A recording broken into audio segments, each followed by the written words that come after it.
What if I told you that 8 out of 10 heart attacks that happen after the age of 60 should never have happened at all?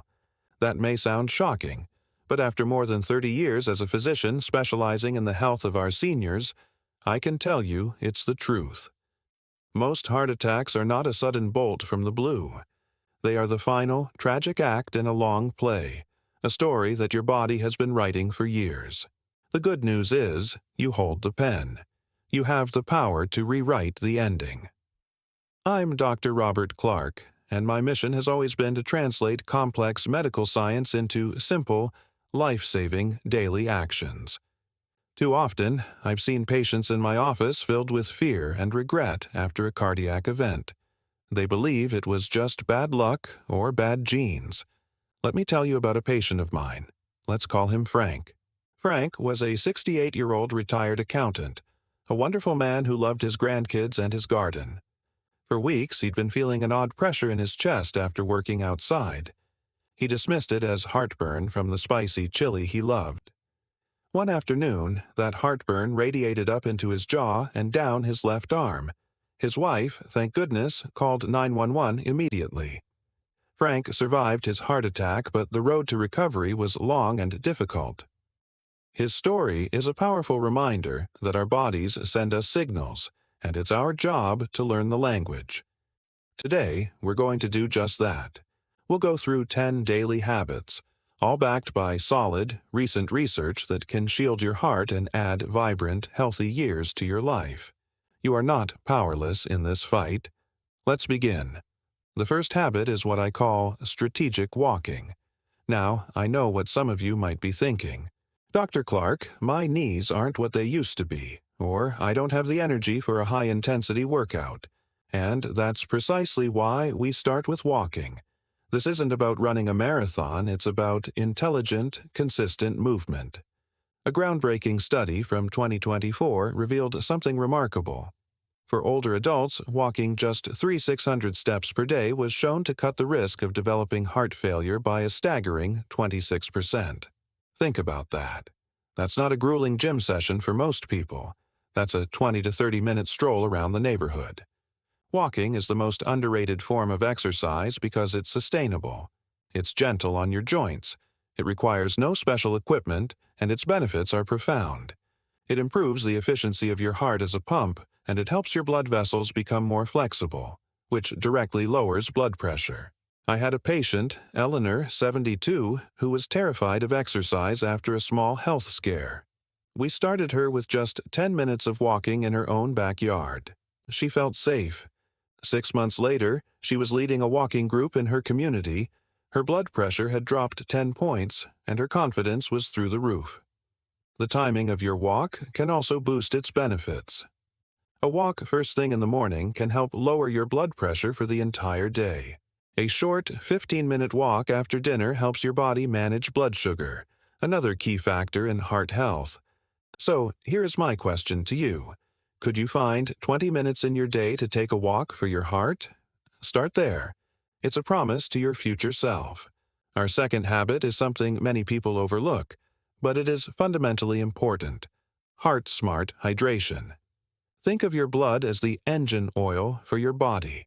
When you're properly hydrated, your blood is fluid and flows easily, delivering oxygen and nutrients to all your organs. When you become dehydrated, your blood literally becomes thicker, more viscous.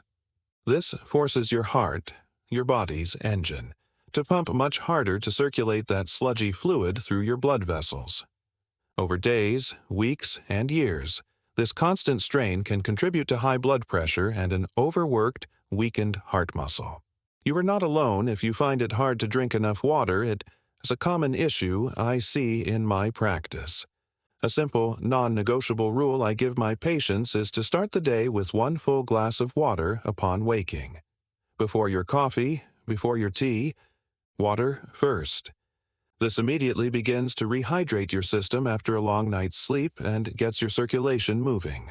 This is especially critical for seniors because many common medications, like diuretics or water pills for blood pressure, actively remove fluid from your body. While necessary, They can easily tip you into a state of dehydration if you aren't consciously replenishing your fluids. The goal should be about 6 to 8 glasses of water daily, but you must talk to your doctor to see if your specific medications require an adjustment to that amount. Do not wait until you feel thirsty. Thirst is a late signal that you're already on your way to being dehydrated.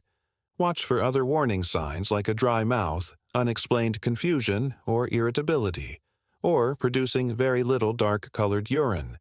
It's not just about drinking, it's about making hydration a conscious, consistent part of protecting your heart. Now, let's talk about the fuel you put in your body with our third habit, adopting a Mediterranean style of nutrition. Please do not let the word diet scare you. A diet is something you go on and off of. This is a delicious and sustainable way of life. It's about abundance, not deprivation. For decades, study after study has confirmed that people living in the regions bordering the Mediterranean Sea have some of the lowest rates of heart disease in the world, and their food is the primary reason why. So, what does this look like on your plate? I call it the Heart Power Plate. Imagine your dinner plate as a canvas. Your goal is to paint at least half of that canvas with the vibrant colors of fruits and vegetables. Think dark leafy greens, bright red bell peppers, deep purple eggplants. A quarter of your plate should be dedicated to high-quality, fiber-rich whole grains like brown rice, quinoa, or a hearty slice of whole wheat bread. The final quarter is for your lean protein source. I had a patient, let's call her Margaret, who was convinced that heart-healthy eating meant a lifetime of bland, boiled chicken and steamed broccoli. She was miserable. We worked together to make simple, enjoyable swaps. Instead of fried foods, she learned to roast vegetables with a drizzle of olive oil and herbs like rosemary and thyme, which brought out their natural sweetness. Instead of red meat, she tried baking salmon with lemon and garlic twice a week. Fish like salmon, mackerel, and sardines are packed with omega-3 fatty acids. Think of these omega-3s as a natural anti-inflammatory for your arteries. They help reduce the sticky plaque that can lead to blockages. Margaret discovered she loved the food, and her cholesterol dropped 30 points in just 3 months, not from deprivation, but from nourishment. A key part of this is also limiting the things that harm your heart, excess sodium, which can hide in canned soups and processed foods, added sugars found in sodas and pastries, and unhealthy saturated and trans fats. And don't forget timing. Your body thrives on routine. Eating your meals at roughly the same time each day helps to regulate your blood pressure and your heart's own rhythm. It's a simple form of kindness to your body. Our fourth habit moves from the physical to the mental, but it is just as crucial for your heart. It's the practice of stress-busting breathing. We cannot talk about heart health without talking about stress. You see, your heart listens to every thought you have and every emotion you feel. When you are under chronic stress, from worry about finances, family issues, or health, your body is constantly marinating in a stress hormone called cortisol. In a true emergency, cortisol is a lifesaver. It gives you that burst of energy to react to danger. But when that system is activated day after day, it becomes toxic. Chronic high cortisol levels can damage the delicate inner lining of your arteries, making them stiff and more prone to plaque buildup. It's like driving your car with the engine constantly in the red zone. Eventually, something is going to break down. You're not alone in feeling stressed, but the good news is you have a built-in, completely free tool to combat it: your own breath. I'm going to teach you a simple technique called the 4-7-8 breath. It has been scientifically shown to activate the parasympathetic nervous system, which is your body's rest and digest mode. It's a powerful signal to your body that you are safe. Let's try it together, right now. Sit up straight but in a relaxed position. You can close your eyes if you feel comfortable. First, let all the air out of your lungs with a whooshing sound. Now, close your mouth and inhale quietly through your nose to a mental count of 4. 1, 2, 3, 4. Now, hold your breath for a count of 7. 1, 2, 3, 4, 5, 6, 7. Finally, exhale completely through your mouth, making that whooshing sound again for a count of 8.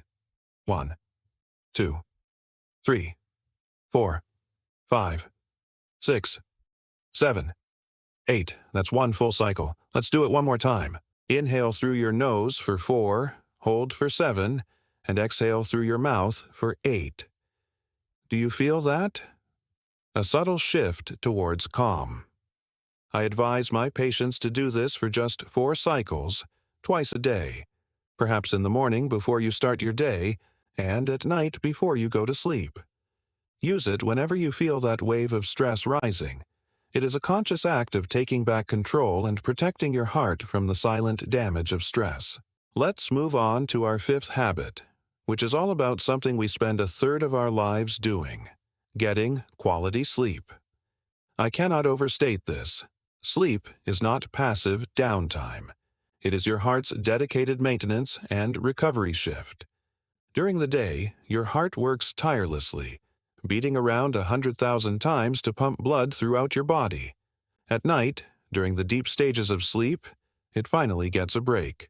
Your heart rate slows down, your blood pressure naturally drops by 10 to 20%, and your body gets to work repairing the microscopic wear and tear on your blood vessels. Consistently getting less than the recommended 7 to 8 hours of sleep per night is like asking a construction crew to build a skyscraper with only half the necessary time and materials. The foundation will be weak, and the structure will be unstable. For your heart, this translates to an increased risk of high blood pressure, inflammation, and even heart attack. Now, you may have heard that your sleeping position matters, and there is some interesting science to this.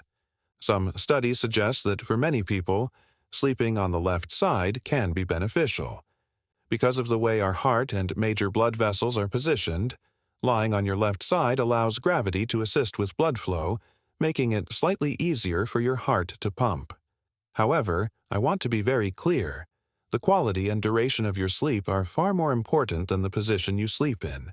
If you sleep soundly on your back or right side, do not force yourself into an uncomfortable position.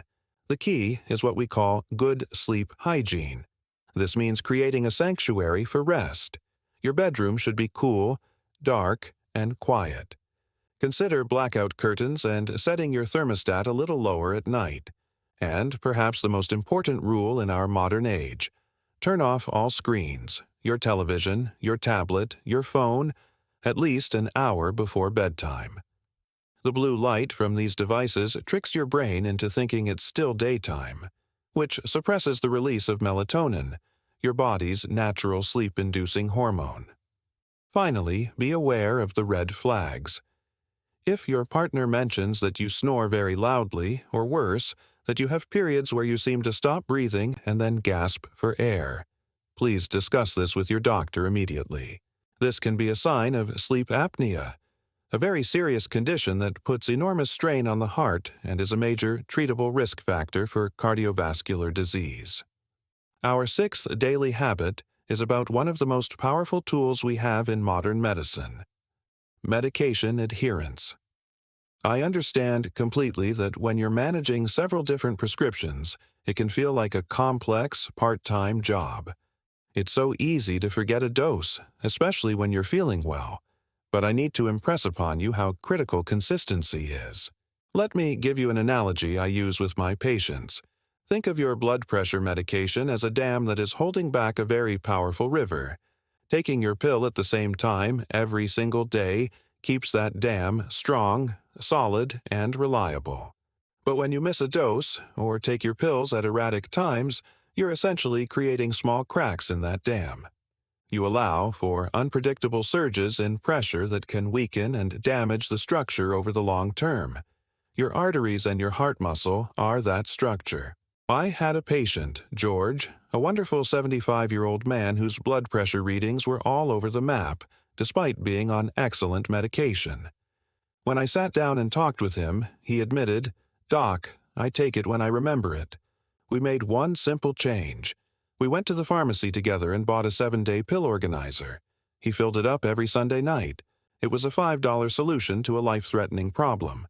Within 2 weeks, his blood pressure stabilized beautifully. It wasn't the medicine that was failing. It was the lack of a system. The most common mistake I see is when people stop taking their medication because they feel fine. Please understand this. You feel fine because the medication is working. It's a sign of success, not a reason to stop. Another dangerous mistake is doubling up if you miss a dose, which can cause your blood pressure or heart rate to drop too low. And under no circumstances should you ever stop a heart medication abruptly without speaking to your doctor. The rebound effect can be severe and dangerous. Use tools to help you: pill organizers, alarms on your phone, or even a simple check-in call with a family member. And remember, we are on the same team. If a medication is causing side effects that you find intolerable, like dizziness or fatigue, you must tell your doctor. Don't just stop taking it. We often have many other options we can try. Communication is key to finding a regimen that not only works, but that you can live with comfortably. For our seventh habit, I want to prescribe something you won't find at a pharmacy, but that is every bit as powerful as any pill I can give you. I'm talking about daily social connection. In our modern world, it has become far too easy to become isolated, especially as we get older and our routines change. But as humans, we are biologically wired for connection. When we lack it, our bodies interpret that loneliness as a chronic, low-grade threat. This isn't a feeling, it's a physiological reality. Chronic loneliness raises the levels of stress hormones like cortisol. It increases inflammation throughout your cardiovascular system, and it can directly contribute to high blood pressure. The research on this is absolutely stunning and cannot be ignored. The long-term health impact of loneliness can be as damaging as smoking 15 cigarettes a day. Think about that for a moment. We would never advise someone to smoke for their health, yet we often overlook the profound danger of isolation. Let me tell you about a patient of mine, Arthur.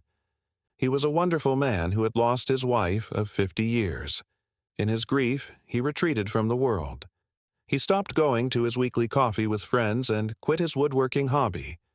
When he came to see me, his blood pressure was creeping up. He was sleeping poorly, and he had a deep sadness about him. Of course, we made sure his medications were optimized, but I also gave him a very specific prescription. He had once been an avid chess player. I prescribed that he visit the local senior center for their Tuesday afternoon chess club just once. He was reluctant, but he went. The first visit was hard, but he went back the next week. Soon, he was a regular. He had a reason to get out of the house, a challenge for his mind, and camaraderie.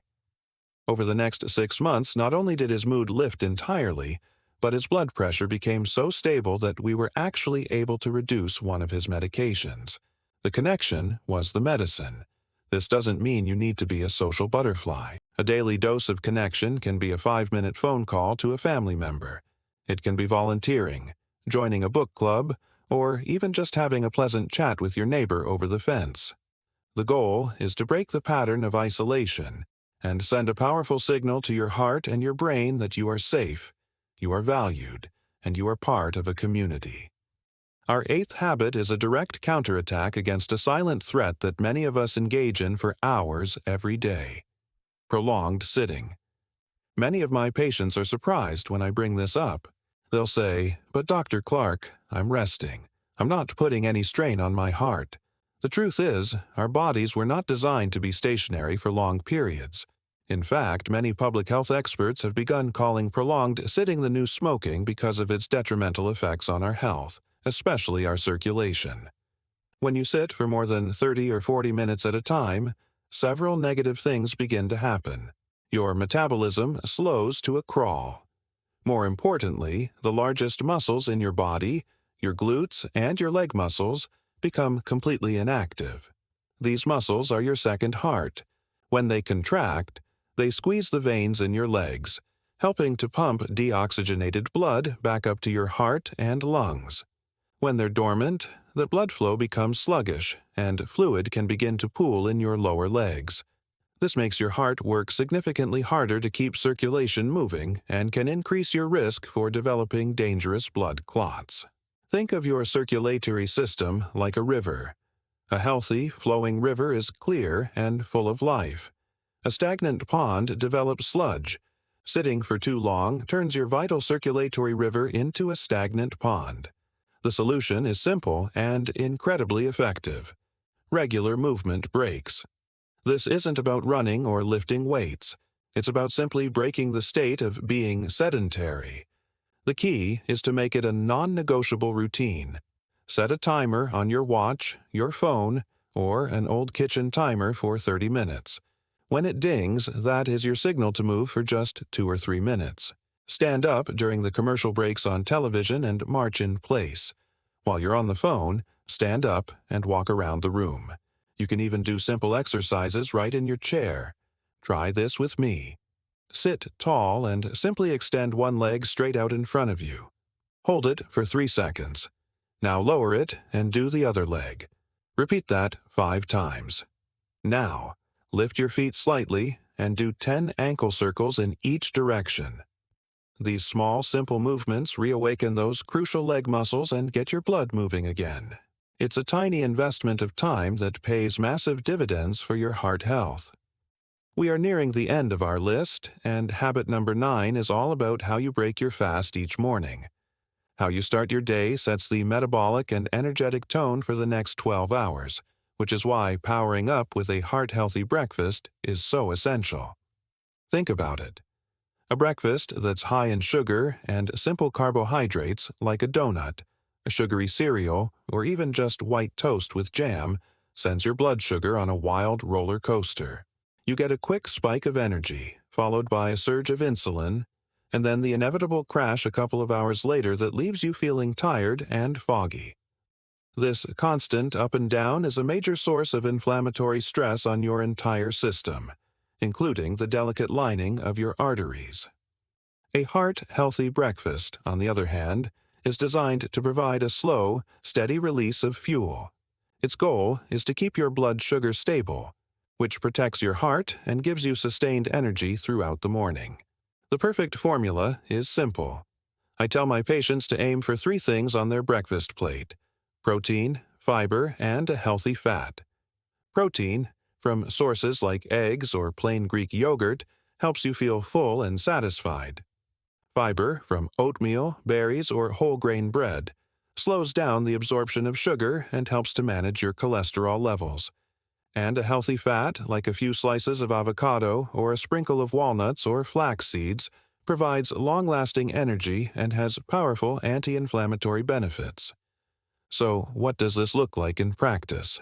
It can be as simple as a bowl of old-fashioned oatmeal, not the sugary packets, topped with a handful of fresh berries and some chopped walnuts. It could be 2 scrambled eggs with a side of sliced avocado and a piece of whole grain toast. Or, if you're in a hurry, plain Greek yogurt with a spoonful of chia seeds and some sliced peaches. The foods to avoid in the morning are just as important. Processed breakfast meats like bacon and sausage, which are loaded with sodium and unhealthy fats, and those sugary pastries and cereals that set you up for that blood sugar crash. Starting your day with the right fuel is one of the most proactive choices you can make for your heart. Our 10th and final habit ties everything together. It's about making you an active, informed partner in your own health care. It's the habit of daily health monitoring. This is not about becoming anxious or worrying about every little ache and pain. This is about empowerment. It's about knowing your body and your numbers so that you are the very first line of defense. When you know your baseline, what your normal resting heart rate is, what your typical blood pressure reading looks like, you can spot a deviation from that normal long before it becomes a crisis. I strongly encourage my patients over 60 to have a reliable, automated blood pressure cuff at home. Take your reading once a day, perhaps in the morning before you've had coffee or taken your medications, and jot it down in a simple notebook. This log is one of the most valuable pieces of information you can bring to your doctor's appointment. It gives us a much clearer picture of what's happening than a single reading taken in the office when you might be feeling nervous. Also, learn how to take your own pulse. Simply place 2 fingers on the inside of your wrist, count the beats for 30 seconds, and multiply by 2. Knowing your numbers is just one part. The other is listening to your body's signals. Pay attention to the critical warning signs: new or changing chest discomfort, which can feel like pressure, squeezing, or fullness shortness of breath with an activity that used to be easy for you, or a sudden, profound, and unexplained fatigue. Other signs can include pain in your jaw, neck, back, or down your arms. Now, it is vital to know what to do with this information. If you experience major symptoms like chest pain, severe shortness of breath, or feeling like you're about to pass out, that is an emergency. That is a call to 911. Do not try to drive yourself to the hospital. For less urgent concerns, a call to your doctor is the right choice. But please, always err on the side of caution. It is infinitely better to have a false alarm than to wait too long. So there we have it. 10 daily habits that can truly rewrite your health story. Let's quickly recap: strategic walking, heart-smart hydration, Mediterranean-style nutrition, stress-busting breathing, quality sleep, medication adherence, social connection, movement breaks, a heart-healthy breakfast, and daily health monitoring. I know this might seem like a lot, so please don't try to do everything at once. Pick just 2 or 3 of these habits that feel manageable to you and start there. Maybe this week you'll focus on that morning glass of water and a 15-minute walk. Master those, and then add another. Small, consistent actions are what save lives. Remember that statistic we started with. 80% of cardiovascular disease is preventable. You are not a bystander in your own health. You are the most powerful person in the room. You have the knowledge and the tools to build a stronger, healthier heart, one day at a time. Thank you for spending this time with me. Please, in the comments below, tell me which habit you are going to start today. Your commitment could be the inspiration someone else needs to see.